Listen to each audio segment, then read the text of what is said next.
नमस्कार मित्रों, आप सभी का स्वागत है मेरे चैनल कहानी प्रो पर। इस चैनल में मैं आपको सुनाऊंगी हिंदी की कहानियाँ।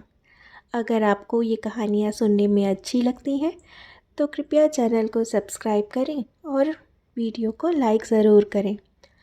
और आज हम सुनेंगे मंजुल भगत जी की लिखी हुई कहानी अनारो। इस कहानी को मैं आपके साथ हिस्सों हिस्सों में शेयर करूँगी। तो आज है कहानी का पहला भाग। तो शुरू करें कहानी। अनारो आज बेहद खुश थी। ग्रेटर कैलाश के एम ब्लॉक के 2 घरों का काम निपटाकर वह जल्दी जल्दी कदम उठाती ईस्ट ऑफ कैलाश के ई ब्लॉक तक पहुंचने का प्रयास कर रही थी। रोज़ इसी तरह सड़क नापने की उसे आदत थी। मुंह में पीली पत्ती की भरवां गिलौरी दबी थी। राह चलते चवन्नी हाथ लग गई थी, जिसकी बदौलत यह नियामत हासिल हो गई थी। परमात्मा चवन्नी वाले को राह चलती रोटी दे, उसने आशीष दी और चवन्नी वाले की तरफ से निश्चिंत हो गई। दाढ़ के नीचे तंबाकू के साथ अनारों के बदन के सारे जोड़ जुड़ा गए। मार सवेरे से हुड़क उठ रही थी। कालका जी को जाने वाली लंबी मुख्य सड़क पर धुआंधार ट्रैफिक था। बड़ी जानलेवा सड़क थी। आए दिन कोई ना कोई पिस जाता, कभी ट्रक से धकिया के तो कभी टायर के नीचे दबके। देखने वालों का कलेजा मुंह को आ जाता। अनारों का तो फिर आधा घंटा सड़क पर ही निकल जाता। वह सुन्न सी खड़ी मौत का नज़ारा ही देखती रह जाती। काम का नुकसान होता और जो सुनना पड़ता वो अलग। मालकिनों को कोई यकीन थोड़े ही आता कि अनारों सड़क पर खड़ी मरने वाली की मौत देखती रह गई थी। सब की सब यही सोचती कि हो ना हो अनारों ने कोई नया घर पकड़ लिया है और वहीं बैठी नए काम का जोश दिखला रही होगी। काम पकड़ा होगा बर्तन घिसने का और बैठी चटनी रगड़ रही होगी उन नयों को खुश करने। पिच से अनारों ने पीक थूक दी। मरे मेरे काम को भी नज़र लगाते हैं। कभी कहेंगी 10-10 घर तो पकड़ रखे हैं, लेट नहीं आएगी तो और क्या होगा। छोड़ क्यों नहीं देती एक आधा काम। अजी वाह, क्यों छोड़ दूँ 1-2 काम। अपने हाड़ गोड़ तोड़कर कमाती हूँ, तुम्हारी छातियों पे सांप काहे लौटता है। और वो तो गंजी का बाप अगर भगोड़ा ना होता तो काहे को अनारों को इतना खटना पड़ता। काम ना करे तो क्या बच्चों को खाने गुरुद्वारे भेज दे। गंजी और छोटू 2 ही तो बच्चे हैं उसके, जैसे साहबों के घर पर होते हैं, एक छोरा और एक छोरी। जैसे ये बड़े लोग जो हैं अलग ही तरह के सरफिरे होते हैं। खाने को भंडारे भरे रहेंगे और पैदा करके डालेंगे बस। तो गंजी का बाप अगर भगोड़ा ना होता तो अब तक तो आंगन भर गया होता अनारों का। लेकिन गंजी के बाप को तो बस भागने की लत है। 6 मास घर रह के दुनिया भर का कोहराम मचाए रखेगा। दारू बोतल गाली गलौज मार धार कर्जा उधार सब कुछ ही कर कर आके भाग लेगा। फिर मैं पेट भी संभालूं और कमाई भी जोड़ूं। इसी भागम भाग में भी 2 पैदा हो गए। पर गंजी के बाप का भी एक अलग ही रौब है, अलग ही रौनक है। ऐसा लगता तो है कि घर में कोई जी रहा है।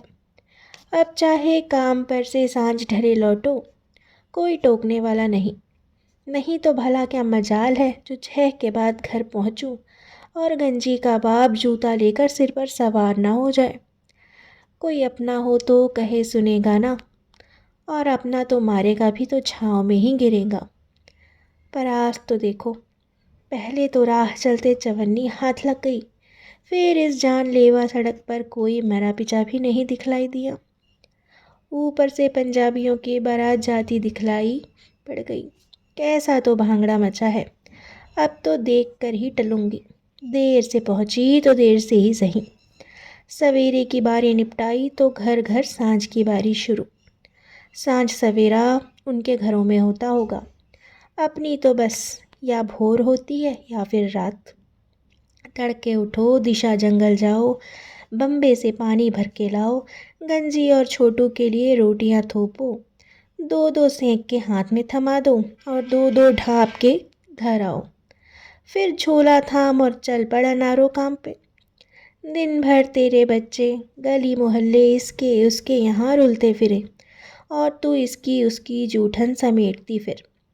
बच्चे बासी ढपी खाकर ठंडा पानी पी लें और अम्मा का पेट तो खैर जिस तिस की बची खुची खा के ही धड़ से जुड़ा है। अब खैर जैसा तैसा रांध के बच्चों के लिए धर आती है।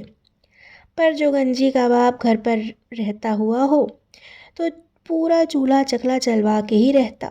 ढाबे तंदूर की खा खा कर लहसुन प्याज की और आदत पाल लाएगा। घर का सीधा सादा पका तो उसे बकबका लगेगा, फौरन फतवा कस देगा, क्यों री यह कैसी रन रसोई बना रखी है। मैं भगवा पहन के जिस रोज़ निकल जाऊं उस रोज़ पकइयो पानी में साग। कर्जा लेकर भी तब तो जुगाड़ करना पड़ेगा। अपने आप तो घर पलटेगा भी तो सीधा नौकरी को लात मार के। नाक पर तो मक्खी नहीं बैठने देता। फिर भला मालिक की कैसे सुन ले। यहाँ 4-6 महीने तो बैठा बैठा खाएगा। घर की पक्की बनी ज़रा बदन में लगने लगेगी तब जाकर कोई दिहाड़ी पर काम पकड़ेगा। पर मर्द की पूरी कमाई कब किसने देखी है। कमाने वाले दिनों में तो और भी सारंगी पे चढ़ जाएगा। नशे में धुत आएगा, 2-4 रुपए मेरी तरफ फेंकेगा और बस छाती पे सवार। वो तो कहो उसकी कमाई की आस पर वो अपने सारे काम छोड़ के नहीं बैठ जाती। नहीं तो आदमी की कमाई का सेंक तो आज तक पूरा उस कमाने वाले को भी नहीं लगा, तो भला अनारे को क्या लगेगा।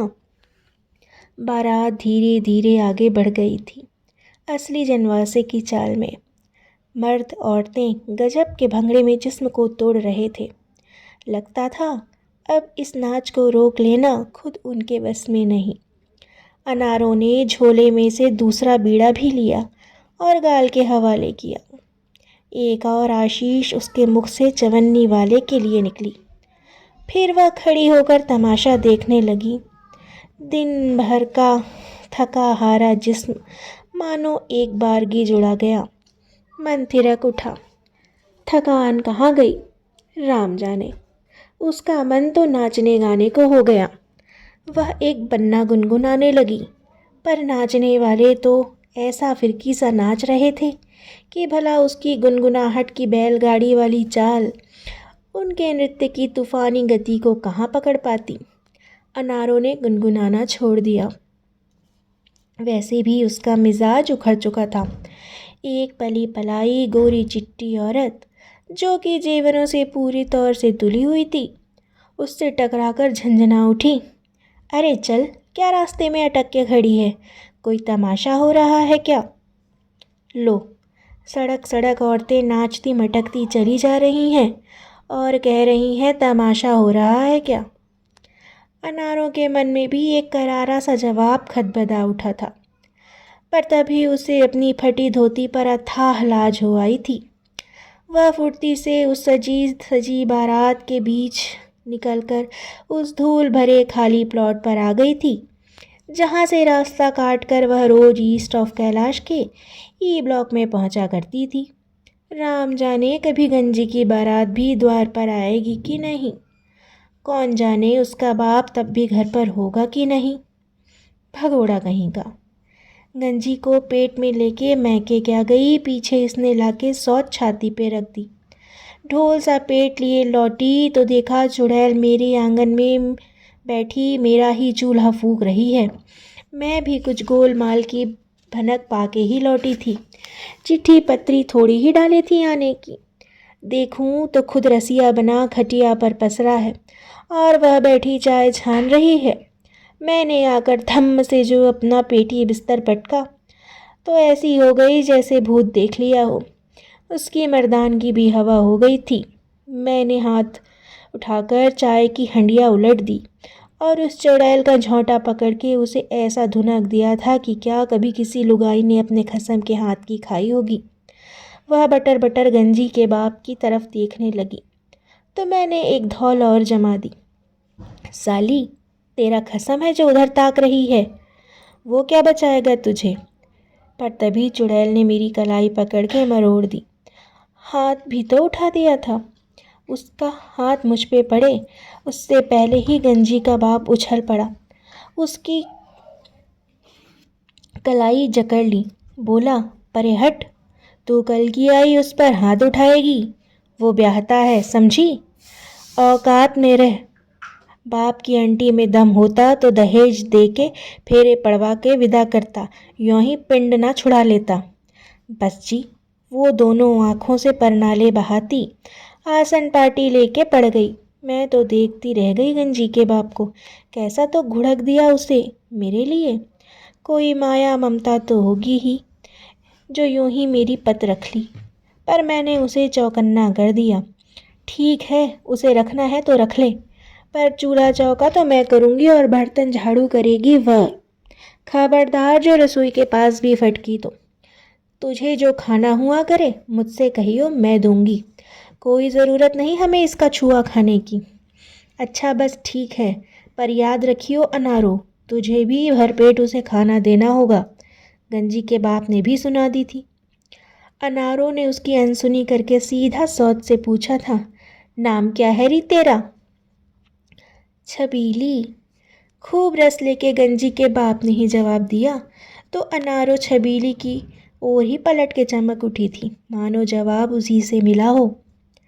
अरे वाहरी चमक छल्लो, नाम तो बड़ा चुटीला धरा के आई है महतारी से। पर जरा सुनूं तो चमक छल्लो कि तू है एक बाप की या फिर दो बाप की जनी है, ज़रा जात भी तो बतला दे अपनी। छबीली और ज़ोर से रोने लगी।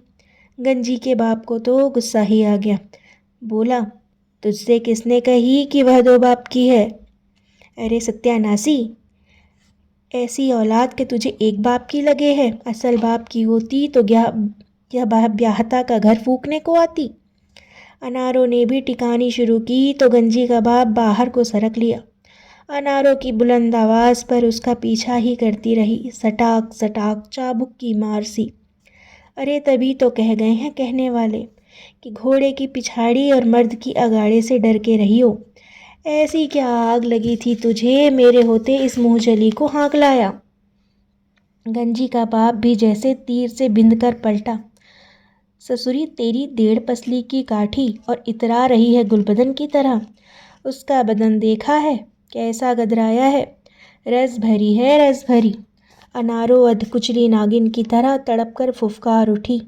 ऐसी बाही तबाही मची कि सारा मोहल्ला मुफ्त की नौटंकी देखने आ गया।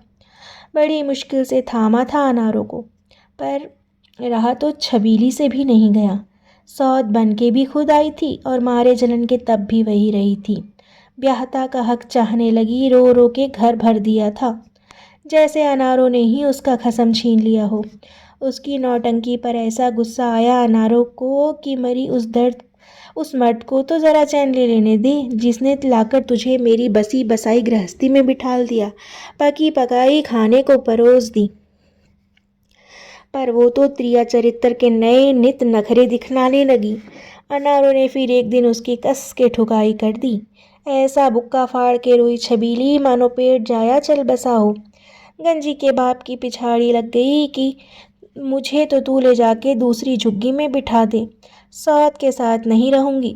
अनारों ने भी कह दिया, दूसरी झुग्गी में जाके रह अपने कसम के साथ।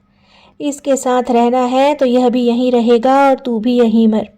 दो दो झुग्गियों का खर्चा उठाने इसके पुरखे जायदाद नहीं लिख कर गए हैं। गंजी का बाप तो कुछ यूं घबराया कि दोनों को ही छोड़ के लापता हो गया, कोई गंध भी नहीं छोड़ गया अपनी। अनारों का गुजारा तो खैर हो ही गया, पर उसकी लाडली भाग ली। अनारों ने दो चार घर पकड़ के हाथों का सहारा लिया अपने। इन्हीं घरों की कमाई से खुद खाया, उसकी औलाद को जन्मा जमाया। जाने कितनी बार का सोचा हुआ आज फिर से सोचते सोचते अनारो ई ब्लॉक पहुंच गई। सजी संवरी बीबी जी जाने कब से प्रतीक्षा कर रही थी। बाहर जाना था, देखते ही बिदक गई। अब आई है, तेरे लिए मैं तमाम शाम घर की चौकीदारी करती रहूँगी। अच्छी ड्यूटी लगा रखी है मेरी, और यह मुंह क्यों सूजा हुआ है? कितनी बार कहा है ज़रा खुश होकर आया कर। मनहूस सूरत बनाकर काम करेगी तो क्या खाक बरकत होगी तेरी, और उल्टे हमारा मिजाज भी चौपट करके रख देगी। एक सांस में इतना भाषण देखकर बीबी जी जरा दम लेने लगी।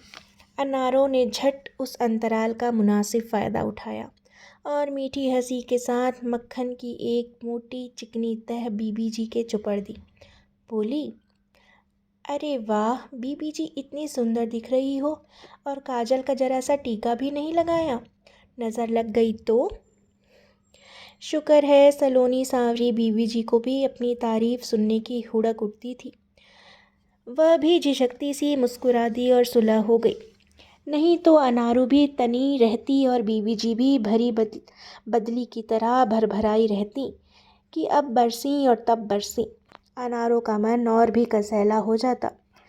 घर तो उनके बिना भाए भाए करता ही है, काम पर अलग चक रहे हैं तो माथा भिन्ना जाता है। बीबी जी ने तो फिर ताजी गोभी में एक बड़ा सा टुकड़ा फूल का छाँट कर अनारों के हाथ में रख दिया और कहा, ले डंठल तो तू रोज़ ही ले जाती है, आज उसकी भाजी में फूल भी डाल दियो, तेरे बच्चे शौक से खा लेंगे। और ये सूप की उबली सब्जियां भी ले जा, मसाला डालकर भून लेना, भरता बन जाएगा। अनारों का अक्सर सब्जी भाजी का जुगाड़ इसी प्रकार इस तरह के घरों से हो जाया करता था। जो मिलता है वह बिना नाक भौं सिकोड़े कबूल कर लेती है। यह एक समझौता है उसका अपनी तदबीर से। नहीं तो क्या उसके हिया में ममता नहीं उठती है? यही कुछ खिलाने को जी करता है उसका अपने बच्चों को। उसे नहीं आता क्या केसरिया खीर और दूधिया हलवा बनाना? पर जरा से बतियाने हंसने से यह बीबी जी तो अपनी समझो, इन्हें बस में करने को तो दो मीठे बोल बहुत। काम धाम को लेकर भी सिर पर अधिक सवार नहीं होती। इनके घर अंत में जाऊं तो मन अच्छा लेकर ही घर पहुंचती हूँ। बाजी तो ऐसा मन खराब कर देंगी कि उनको कोसते कोसते घर पहुँचो तो फिर बच्चों की चिल्लपों भी नहीं सही जाती। बौराकर उन अभागों को भी बरस पड़ती हूँ। यह बीबी जी कमीन घर की नहीं है, छोटा सा दिल नहीं है इनका। बाजी तो कोठियाँ खड़ी कर लेंगी और मन रखेंगी चिड़िया जितना। पतीले के तले की मलाई भी खुरच कर खा लेंगी कि कहीं महरी ना चाट जाए। यह तो 2-4 बची रोटियां भी थमा देंगी। कई तो बासी रोटियां भी घी में सेक के पराठे बना के घर वालों को खिला देंगी। बचे खुचे पर भी जान दिए देंगी। किसी रोज़ कुछ अन्न जल उनके हाथ से छूट जाए तो हफ्ते उसके गीत गाएंगी, जैसे रानी जी ने रत्नों का दान लुटा दिया हो। अरे घर से दलिद्दर नहीं निकालोगे तो माया कहाँ से आएगी? जल्दी जल्दी हाथ चला भई, मुझे देर हो रही है। बीबी जी के टोकने पर अनारो तंद्रा से जागी। जल्दी जल्दी क्या हाथ चला? उसके हाथ तो पहले से ही दाएं बाएं ऊपर नीचे ऐसे नाच रहे थे मानो मशीन के कल पुर्जे हों। सारे शरीर में दो ऐसी चीज़ें हैं जिनकी गति और शक्ति का मिलान अनारों के खान पान रहन सहन से कतई न था। एक उसके बाजू और दूसरी उसकी तीखी तुर्श जुबान। बाकी उसका पेट तो कमर से इस कदर लगा हुआ था कि वहाँ उसकी फटी साड़ी की मलकुची पटलियों का खुसा रहना ही दुभर हो जाता। पर इस पिच के पेट की क्षुधायुक्त दुर्बलता का कुप्रभाव उसके बाजुओं पर कभी न पड़ा। ना जाने कौन सी चाबी उनमें भरी रहती कि वे सदा ही द्रुत गति से संचालित रहते। उसकी तेज़ जुबान भी तो गुर्बत की कड़ी मार खाकर कुंद नहीं पड़ी। कहीं कुछ थोड़ा सा आत्मसम्मान भी बचा पड़ा था, जो अपमान की चोट लगते ही पत्थर की रगड़ खाकर तेज हुए चाकू की मानिंद उसकी जुबां को और भी पैनी और बेधक बना देता था। जब भी उसके सामने चाहे बड़ी कोठी वाली बीबी जी हो, चाहे बाजार का बनिया, वह ऐसी सुनाती कि बाकी से उठा ही नहीं जाता। चाहे नौकरी जाए चाहे बनिए की उधारी, सुना तो देती ही अनारों। भगोड़ा हुआ तो क्या हुआ, है तो उसका आदमी मैकेनिक, टिक कर काम करे तो महीने के 400 खड़े कर ले। वो तो उस भौतनी सौत ने उसका भेजा चाट लिया। नहीं तो भला अनारों की चारों तरफ से ऐसी किरकिरी होती। अनारो जल्दी कर ले भाई, मुझे शादी में जाना है। देर हो गई तो फिर जाके ही करूँगी क्या मैं। बस